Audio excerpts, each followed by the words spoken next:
नमस्कार दोस्तों, आप सभी का स्वागत है हमारे चैनल पर। तो चलिए आज शुरू करते हैं बीफार्मा के बारे में, जिसके बारे में काफ़ी स्टूडेंट जानना चाहते हैं कि आखिर बीफार्मा कोर्स क्या है, कौन कर सकता है। तो चलिए जानते हैं इस कोर्स के बारे में कि बीफार्मा कोर्स जिसका संबंध मेडिसिन से है, यानी अगर आपका इंटरेस्ट मेडिसिन के फील्ड में करियर बनाने का है तो आप बीफार्मा कोर्स कर सकते हैं। तो चलिए शुरू करते हैं और सबसे पहले जानते हैं बीफार्मा क्या है। बीफार्मा का full form bachelor of pharmacy. यह एक अंडर ग्रेजुएट फार्मेसी कोर्स है। इस डिग्री की ड्यूरेशन 4 साल की होती है, जिसमें हर इंस्टीट्यूट के हिसाब से करिकुलम को 6 से 8 सेमेस्टर में कंप्लीट किया जाता है। फार्मेसी एक ऐसा साइंस है जिसके तहत मेडिसिन से जुड़े रिसर्च और टेस्ट किए जाते हैं। हर बार जब किसी बीमारी के लिए इलाज खोजा जाता है तो फार्मेसी ही वो फील्ड है जो उस समय इलाज के लिए बनाई गई दवाओं को टेस्ट करता है, उन पर रिसर्च करता है ताकि उस मेडिसिन की इफेक्ट और साइड इफेक्ट को जाना जा सके और ट्रीटमेंट के लिए उपलब्ध कराया जा सके। फार्मेसी हेल्थ केयर इंडस्ट्री का बहुत इंपॉर्टेंट पार्ट होता है। ये न केवल मेडिसिन की टेस्टिंग करता है बल्कि मेडिसिन को डेवलप करने, मैन्युफैक्चर करने और मार्केट में सप्लाई करने का काम भी करता है। तो बीफार्मा क्या है ये जान लेने के बाद आप जानते हैं कि बीफार्मा करने के लिए क्राइटेरिया क्या होता है। बीफार्मा कोर्स में एडमिशन लेने के लिए आपका हायर सेकेंडरी यानी 10+2 कंप्लीट करना जरूरी है। इसमें आपके सब्जेक्ट PCM या PCB में से कोई एक होना चाहिए।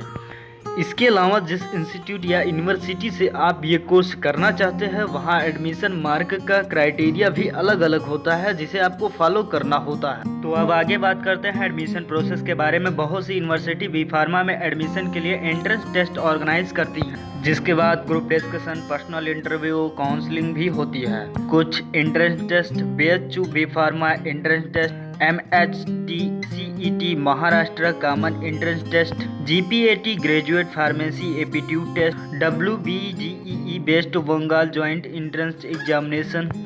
तो बीफार्मा के सब्जेक्ट क्या होते हैं आइए ये भी जानते हैं। Biochemistry, human anatomy and physiology, pharmaceutical biotechnology, maths और बायोस्टैटिक्स।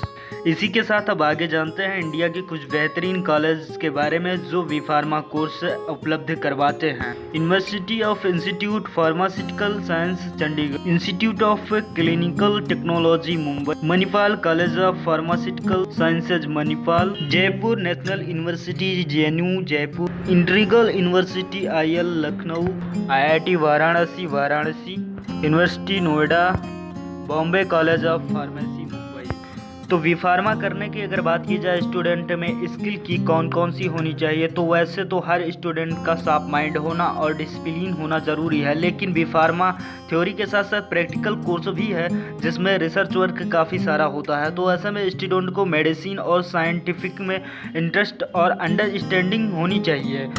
साथ ही डिटर्मिनेशन और कंसिस्टेंसी तो हर फील्ड की ज़रूरत होती है। और अब बारी है जानने की बीफार्मा कोर्स करने के बाद स्टूडेंट को क्या क्या बेनिफिट्स हो सकते हैं। बीफार्मा डिग्री लेने के बाद स्टेट फार्मेसी में रजिस्टर्ड करने के बाद अपनी केमिस्ट शॉप या फार्मेसी शॉप खोली जाती है, यानी ये डिग्री कोर्स करने के बाद आप अपनी इंटरेस्ट का बिजनेस यानी मेडिसिन के फील्ड में अपनी शुरुआत कर सकते हैं। बीफार्मा कोर्स करने के बाद अगर आप चाहें तो मास्टर डिग्री भी ले सकते हैं। स्टूडेंट टीचिंग के फील्ड में जाना चाहें तो बीफार्मा करने के बाद लेक्चरर बनने की राह आपके लिए भी खुली है। वैसे चाहें तो बीफार्मा कोर्स करने के बाद इनमें से कोई डिग्री ले सकते हैं। MBA मास्टर ऑफ फार्मेसी यानी M pharma course in clinical research, drug store management course, MSc pharmaceutical chemistry, post graduate diploma in clinical trial management. इसी के साथ अब जानते हैं बीफार्मा करने के बाद कौन कौन से एरियाज में आप जॉब पा सकते हैं। Hospital pharmacy, technical pharmacy, clinical pharmacy, research agency, education institute, sales and marketing department and health centre. और इसी के साथ अब बारी है बीफार्मा करने के बाद जॉब ऑप्शन के बारे में जानने की। तो आप बन सकते हैं analytical chemist, health inspector, custom officer, data manager, regulating manager, teacher, chemical, technical, pharmaceutical scientist. तो काफ़ी सारे ऑप्शन हैं आपके पास बीफार्मा करने के बाद कि कौन से फील्ड में आप जाना चाहते हैं। सैलरी की तो बीफार्मा डिग्री होल्डर के जॉब ऑप्शन और फील्ड पर डिपेंड करेगा, फिर भी एक अंदाज के तौर पे बताया जा सकता है कि बीफार्मा करने के बाद 10 से 15 हज़ार तक की सैलरी आपको पर मंथ मिल सकती है। तो दोस्तों बीफार्मा से जुड़ी सारी जानकारी आप ले चुके हैं और यूनिक टू सपोर्ट को उम्मीद है आपको ये जानकारी पसंद आई होगी और आपके लिए बहुत मददगार साबित होगी। तो वीडियो अगर पसंद आया हो तो लाइक शेयर सब्सक्राइब करिए। वीडियो देखने के लिए आपका बहुत सारा धन्यवाद।